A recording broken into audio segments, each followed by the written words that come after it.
कहते हैं कि घर की लड़ाई जब चारदीवारी से बाहर चली जाए तो अक्सर विनाशकारी हो जाती है। आज की कहानी जो मैं आपको सुनाने जा रहा हूं, दरअसल इस कहानी में भी कुछ ऐसा ही होता है।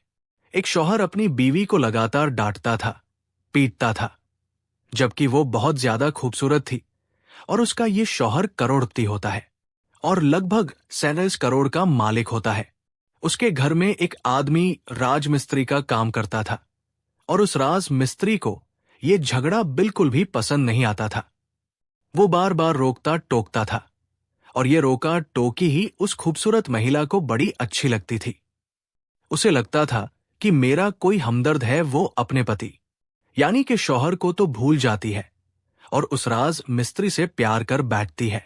ऐसा प्यार कि उन दोनों की नजदीकियां बहुत ज्यादा आगे बढ़ जाती है, जबकि वो खूबसूरत महिला 2 बच्चों की मां भी होती है।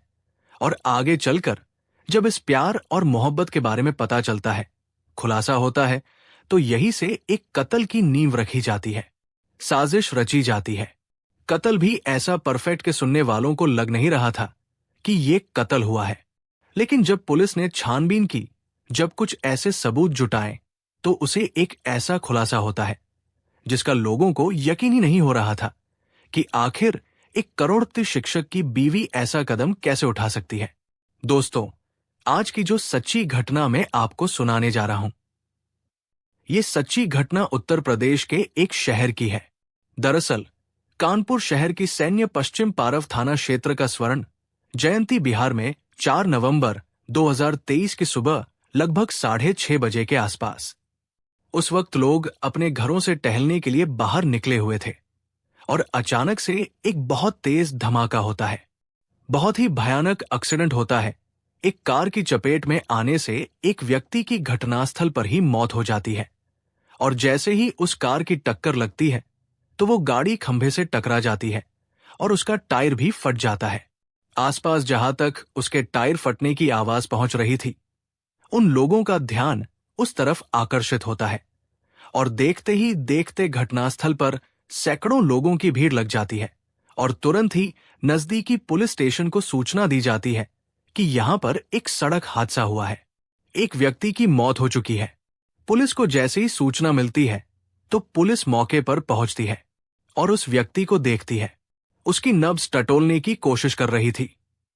वो व्यक्ति मर चुका था।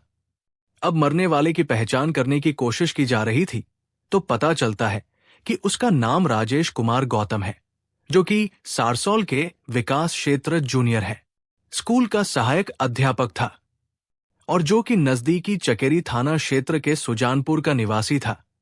उसके घर में सूचना दी जाती है तो पत्नी का रो रो कर बुरा हाल हो जाता है। उसके 2 बच्चे होते हैं, उनका भी रो रो कर बुरा हाल हो जाता है।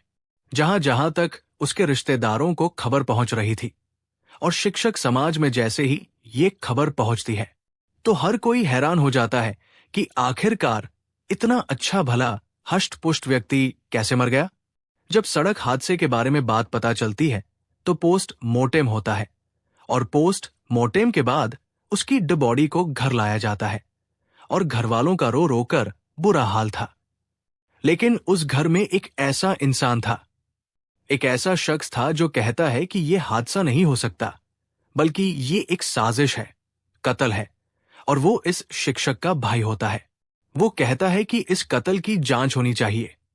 जैसे ही पुलिस के पास वो शिकायत लेकर पहुंचता है तो पुलिस इस मामले को गंभीरता से नहीं लेती और कहती है कि ये एक सड़क हादसा है, सबको दिखाई दे रहा है और जो गाड़ी थी वो गाड़ी पकड़ी जा चुकी है, साथ ही वो ड्राइवर भी पकड़ा जा चुका है जिसकी वजह से ये हादसा हुआ है। अब इस मामले की कोई जांच नहीं, कोई पड़ताल नहीं की जाती है। लेकिन जो इस शिक्षक की बीवी होती है यानी पत्नी होती है, जिसका नाम उर्मिला उर्फ पिंकी होता है, उर्मिला उर्फ पिंकी ने अपने पति का एक ऐसा व्हाट्सएप ग्रुप बनाया हुआ था। इस व्हाट्सएप ग्रुप के अंदर नवोदय विद्यालय में पढ़ने वाले ज्यादातर ऐसे लड़कों के ज्यादातर ऐसे लोगों के ऐसे नंबर थे जिनसे कि वो आपस में अपने मन की, अपने सुख दुख की तमाम बातें किया करते थे। उसी ग्रुप में उसने रोते हुए अपना दुख, अपनी परेशानी बयान की। उसने कहा कि मेरे पति की मौत नहीं बल्कि कत्ल हुआ है, मर्डर हुआ है। क्या आप इस मामले की जांच नहीं करवा सकते? दरअसल उस नवोदय विद्यालय के पढ़े हुए लड़कों को, जो ये ग्रुप था, उसके अंदर IAS भी थे, IPS भी थे, साथ ही कई बड़े पदों पर बैठे हुए ऑफिसर थे। अब उन्हें जब इस मामले की सूचना मिलती है तो उन्हें बड़ा दुख होता है कि हमारे क्लासमेट के साथ ऐसा कुछ हुआ है। तो उन्होंने नजदीकी पुलिस स्टेशन के बड़े उच्च अधिकारियों को फोन किया और फोन करने के बाद कहा कि इस मामले की जांच कराई जाए।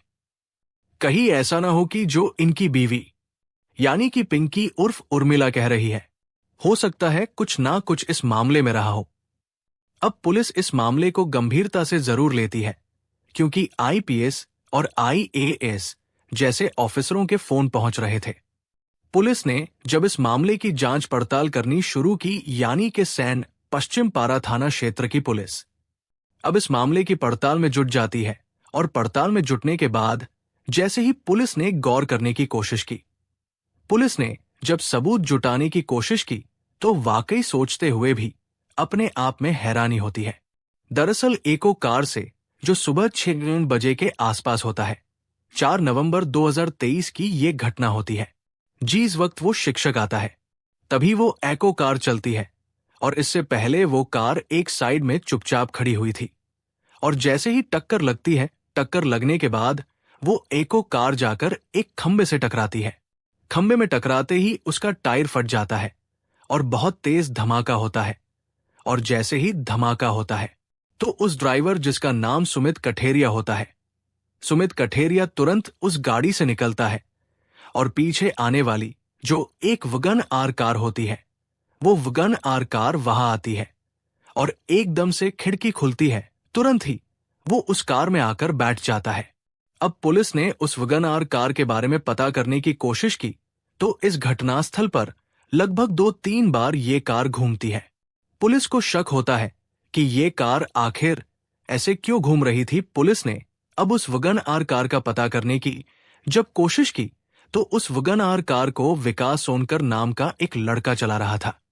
अब पुलिस ने जब उस विकास सोनकर को पकड़ा, उसे तफ्तीश की, तो उसे तफ्तीश करने के बाद एक और व्यक्ति का नाम सामने आता है। जिस व्यक्ति का नाम होता है शैलेंद्र सोनकर। अब पुलिस ने उस शैलेंद्र सोनकर को पकड़ने के लिए बार बार उससे जब बातचीत करने की कोशिश की गई। हालांकि इस सब कुछ कार्रवाई करने में पुलिस को लगभग 25 दिन का समय लग जाता है और 29 नवंबर 2023 को इस घटनाक्रम का खुलासा होता है। पुलिस जब इस शैलेंद्र सोनकर से पूछताछ कर रही थी, तो पता चलता है कि उस वगन आर कार के ड्राइवर से इस शैलेंद्र सोनकर की जानकारी थी। उनका आपस में कांटेक्ट था, उनकी आपस में बातचीत हो रही थी, और साथ ही शैलेंद्र सोनकर की बात इस मरने वाले शिक्षक की जो वाइफ पिंकी है, उससे भी बातचीत चल रही थी। और जब पुलिस ने इन सब की CDR निकलवाई, तो CDR निकलवाने के बाद जब इस शैलेंद्र सोनकर और पिंकी को गिरफ्तार किया गया, गिरफ्तार करने के बाद उनसे पूछा गया कि आखिरकार ये मामला क्या है, तब एक कहानी सामने आती है। दरअसल कहानी शुरू होती है साल 2021 से साल 2021 में, जो ये शिक्षक होता है जिसका मर्डर हुआ है। दरअसल ये दिल्ली सुजानपुर में अपना एक घर बनाना चाह रहा था, हाउस बनाना चाह रहा था। उसका एक व्हाट्सएप ग्रुप होता है और व्हाट्सएप ग्रुप में कुछ ऐसे लोग जुड़े हुए थे जो कि नवेद विद्यालय से पढ़े लिखे लोग थे। ये उस ग्रुप में डालता है कि मैं अपना एक घर बना रहा हूं, तो मुझे एक आर्किटेक्ट की जरूरत है, कोई इंजीनियर हो या कोई ऐसा ठेकेदार जो मेरा घर बना सके। तभी उसे हेमंत सोनकर नाम के एक व्यक्ति ने कहा कि ठीक है, मेरा एक जानकार है शैलेंद्र सोनकर, तुम चाहो तो उससे संपर्क कर सकते हो, उससे अपना घर बनवा सकते हो। अब जब घर बनवाने की बात आती है तो शैलेंद्र सोनकर इस शिक्षक राजेश गौतम से संपर्क करता है और उसके बाद आपस में बातचीत होती है और वो अपनी जगह दिखाता है कि मेरा इतना बड़ा प्लॉट है और यहां पे कंस्ट्रक्शन का काम करना है, आप इसमें काम कर दीजिए। जब काम शुरू हो जाता है तो ये राजमिस्त्री खुद अपनी आंखों से देख रहा था कि पति और पत्नी यानी कि पिंकी और उसका पति जो शिक्षक होता है, उनमें किसी न किसी बात को लेकर झगड़ा होता रहता था।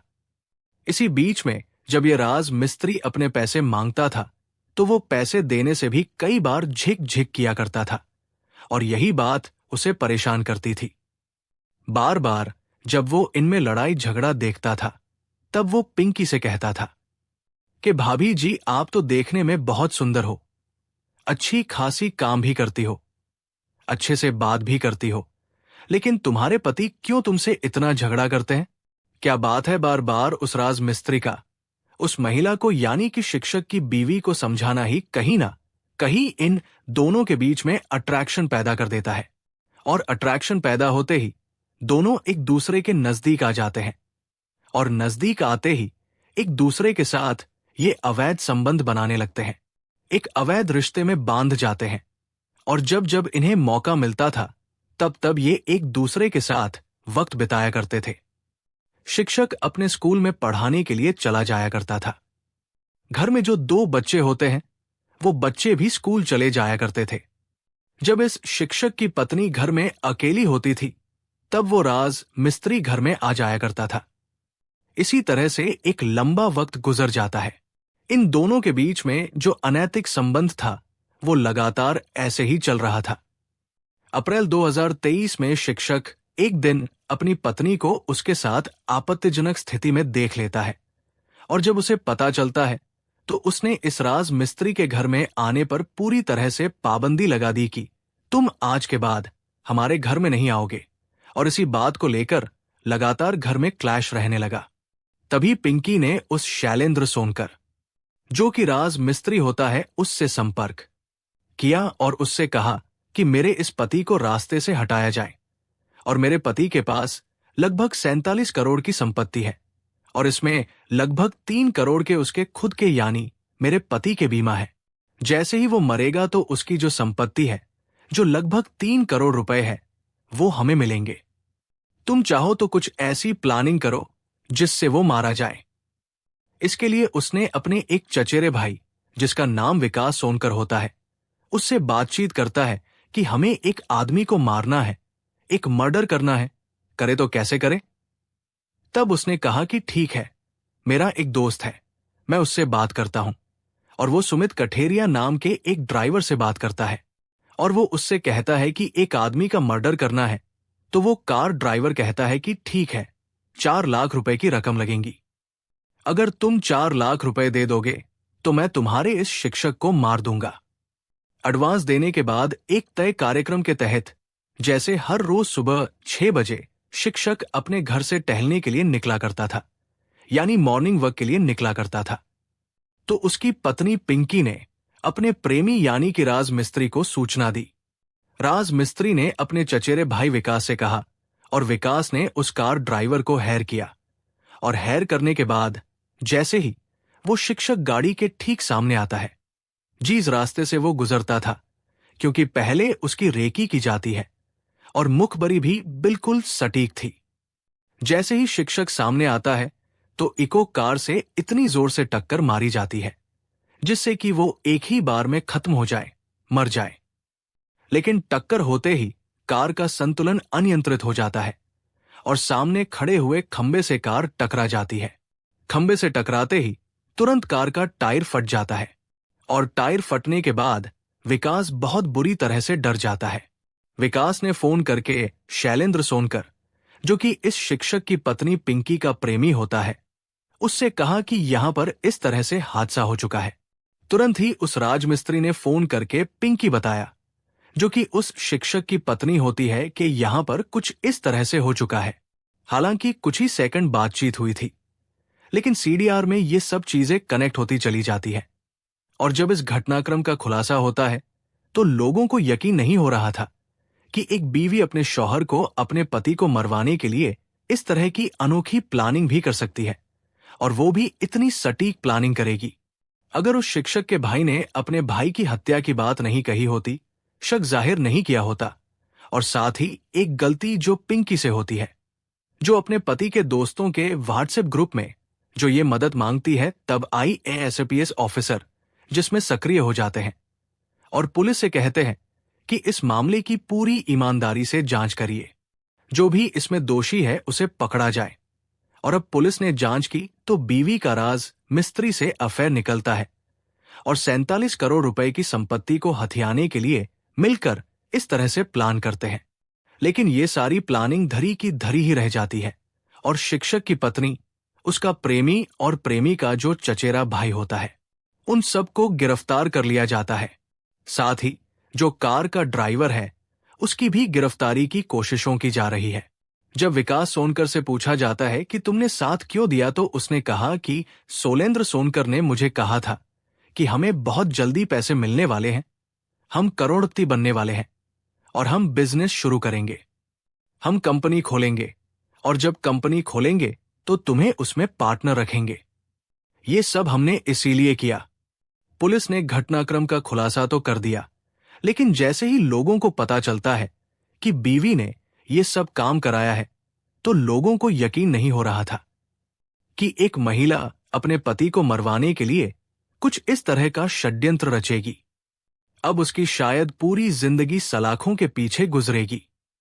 प्रेमी की जिंदगी भी सलाखों के पीछे ही गुजरेगी और प्रेमी का जो चचेरा भाई होता है वो भी सलाखों के पीछे रहेगा। लेकिन जो उस शिक्षक के बच्चे हैं, शायद उनकी परवरिश कैसे होगी? इस पर एक सवाल खड़ा हो जाता है दोस्तों। इस पूरे घटनाक्रम को सुनाने का उद्देश्य किसी को परेशान करना नहीं है, किसी का दिल दुखाना नहीं है, बल्कि आपको जागरूक करना है, आपको सचेत करना है। दोस्तों, अगर आपको हमारी कहानी पसंद आई हो तो वीडियो लाइक और चैनल को सब्सक्राइब जरूर करें।